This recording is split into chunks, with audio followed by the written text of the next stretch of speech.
Hello guys, আসসালামু আলাইকুম। অ্যানিভার্সারির দিন সন্ধ্যাবেলা যে এত বড় সারপ্রাইজ আমার জন্য অপেক্ষা করছে আমি তো ভাবতেই পারিনি। তো সন্ধ্যাবেলায় তামিমের বাবা আমার জন্য এই চুড়িদার সেটটা নিয়ে এসেছে। তো এইরকম সেট আমার অনেক দিনের নেওয়ার শখ ছিল, তো সেটাও পূর্ণ হয়ে গেল। আমার এরকম বানানো আছে, কিন্তু এরকম রেডিমেড এই চুড়িদারগুলো নেই। তো থ্রি পিসগুলো নেওয়ার অনেক দিনের শখ ছিল।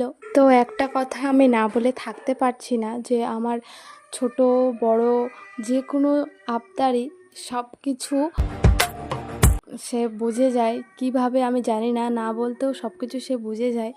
তো আল্লাহর কাছে এটাই দোয়া করি যেন সারা জীবন এরকমটাই থাকে, আর এরকম আমার ছোট ছোট না বলা কথাগুলোও যেন বুঝে ফেলে। না বলা কথা। তো যাই হোক, আল্লাহর কাছে অনেক অনেক শুক্রিয়া। তো কেমন লাগলো থ্রি পিসটা অবশ্যই কমেন্ট করে জানাবে। খোদা হাফেজ।